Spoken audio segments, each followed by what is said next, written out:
welcome to my channel. Without further ado, let's jump right into it. I always thought camping was supposed to be relaxing. Sitting around a fire, telling dumb stories, roasting marshmallows, and just chilling under the stars.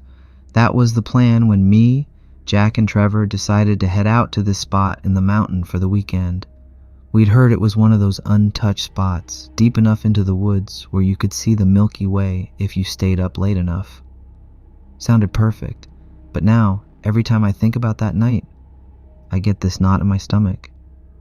We packed up the truck with way too much stuff: chairs, a cooler full of snacks and drinks, a cheap tent we borrowed from Trevor's uncle, and drove out. The road was bumpy and narrow, the kind that makes you double-check your GPS every 5 minutes because it doesn't feel like you're going the right way. But eventually, we found the spot. Tall trees everywhere, the kind that block out the sun when you look up. It was peaceful. Too peaceful, now that I think about it. We spent the first few hours just messing around. Trevor tried to set up the tent, while Jack and I helped by giving bad directions and laughing every time the poles collapsed. Eventually we got it standing, though it looked like a stiff breeze could knock it over. By then the sun was setting, so we built a fire. Or I should say, Jack built a fire. The guy's like some kind of fire whisperer. One flick of a match, and we had this roaring flame that made the chilly evening feel cozy. Everything was fine at first.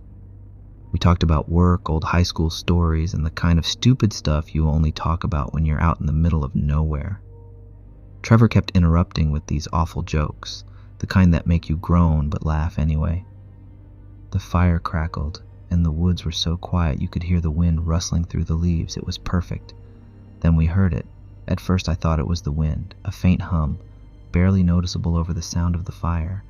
But then it got louder, like someone was singing far off in the woods. It wasn't clear enough to make out the words, just this melody that felt oddly familiar.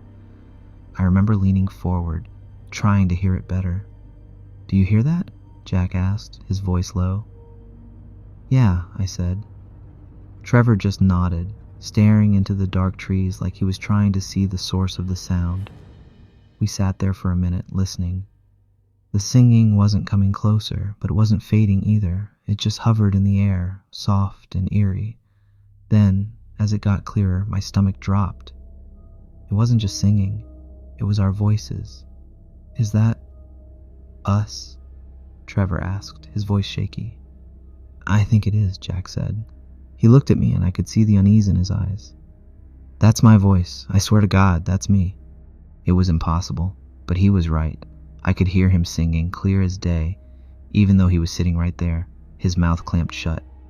And then I heard myself, my voice, humming along to a tune I didn't know, weaving in and out of the melody like it was part of some twisted harmony. "Dude, what the hell is this?" Trevor whispered. None of us had an answer. We just sat there, frozen, staring into the dark woods. The firelight flickered, casting weird shadows on the trees. The singing didn't stop. If anything, it got louder, closer. "Should we check it out?" Jack asked. "No way," I said, shaking my head. "You don't walk toward creepy singing in the woods. That's how horror movies start." Trevor laughed, but it was the kind of laugh you do when you're trying not to freak out. "Yeah, no thanks. Let's just stay here." We tried to ignore it, but it was impossible. The singing was everywhere, wrapping around us like the smoke from the fire. But now they were copying us. Our laughs, our whispers, even the dumb jokes Trevor had made earlier. It was like the woods were replaying everything we'd said and done, twisting it into this haunting, off-key song. "I can't take this," Jack said, standing up. "I'm going to see what it is." "Are you serious?" I grabbed his arm. Just don't." But he was already walking toward the edge of the clearing, his flashlight cutting through the darkness. Trevor and I stayed by the fire, too scared to move, but too scared to let him go alone. "Dude, wait up!" Trevor called, grabbing his flashlight and following. I didn't want to be the guy who stayed behind, so I grabbed my flashlight too and went after them. The singing didn't stop as we moved closer to the trees. If anything, it got louder, like whatever was out there knew we were coming. "Hello?" Jack called out. His voice echoed back to us, distorted and wrong. We stopped just inside the tree line, shining our flashlights into the woods. The beams of light bounced off the trunks, creating these weird shadows that looked like they were moving. My heart was pounding so hard I could hear it in my ears. "Do you see anything?" Trevor whispered. "No," Jack said. His voice sounded tight, like he was holding back panic. Then suddenly the singing stopped, just like that. 1 second it was filling the air, and the next there was nothing but silence. The kind of silence that feels so hair-raising. "Maybe it's gone," I said, my voice barely above a whisper. That's when we heard the laugh. It was quiet at first, but it grew louder, echoing through the trees. It sounded exactly like Trevor's laugh, but it wasn't him. He was standing right next to me, clutching his flashlight like it was a weapon. The laugh was coming from deeper in the woods, bouncing off the trees like it was coming from everywhere at once. "Let's go back," Trevor said, his voice trembling. "Yeah," Jack agreed, already turning around. "Screw this." We started walking back to the fire, our flashlights cutting through the darkness. I was about to step out of the tree line when I felt it, something cold and strong wrapping around my ankle. It wasn't like tripping over a root or brushing against a branch. No, this was different. It felt like a hand gripping me just tight enough to stop me in my tracks. I froze, my breath catching in my throat. My flashlight wobbled, the beam jerking wildly over the trees as my heart pounded in my chest. "Guys!" I managed to choke out, my voice barely above a whisper. Jack and Trevor stopped and turned, their flashlights shining toward me. "What?" Jack asked, his voice sharp with panic. "Something's got me," I said, my voice trembling. I didn't dare look down. "What are you talking about?" Trevor asked, stepping closer, his own fear evident in his nervous movements. "I can't move," I blurted out, my chest tightening as I fought the urge to scream. I felt the grip tighten for a second, just enough to make my stomach turn. Then, suddenly, it let go. I stumbled forward, nearly falling flat on my face. My flashlight hit the ground, the beam spinning wildly before Trevor grabbed my arm and yanked me upright. "What the hell was that?" he asked, his voice high-pitched and panicked. "I don't know," I said, my voice barely a whisper. My ankle felt ice-cold, like it had been dunked in freezing water. I shined my flashlight down, half expecting to see a bruise or some kind of mark, but there was nothing, just my shoe dirty and scuffed like normal. "Let's go," Jack said, his voice shaking. "Now." We didn't need convincing. We practically ran back to the fire, not caring if we tripped over roots or stumbled over rocks. When we finally made it back to the fire, we collapsed into our chairs, panting and staring at each other.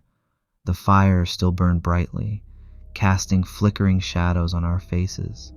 For a moment, everything felt normal again, until we looked at my ankle. It wasn't obvious at first, but as the firelight danced across my leg, we all noticed it. A faint, dark outline, like the shape of a handprint, burned into my skin. None of us said anything, but the silence was deafening. Trevor leaned in closer, his face pale. "Dude, what the hell?" "I don't know," I said again, my voice cracking. "It felt like something grabbed me, I swear." Jack stood up, pacing around the fire. "This is messed up," he muttered. "We need to leave, like, now." Trevor and I didn't argue. We scrambled to pack our stuff, fumbling with tent poles and tossing things into bags without bothering to fold them. The whole time, I kept glancing back at the woods, half expecting to see something or someone watching us. But there was nothing, just the trees, tall and silent. As we threw the last of our gear into the truck and slammed the doors shut, I felt that same cold sensation on my ankle again. I flinched, kicking at nothing, but the feeling was already gone. "Let's go," I said, my voice shaking. Jack didn't need to be told twice. He gunned the engine, and we sped down the narrow dirt road, the headlights cutting through the darkness. None of us spoke. But as we drove away, I kept having the feeling that we weren't alone. Every time I looked in the rear view mirror, I swore I saw movement in the trees behind us, like shadows shifting just out of sight. And then there was the faintest sound, so quiet I almost convinced myself I was imagining it. The singing. We never talked about that night again, but sometimes when I'm alone, I swear I can hear it. The sound of my own voice, humming that strange, haunting tune. Thank you for listening to this video. I'll see you in the next one.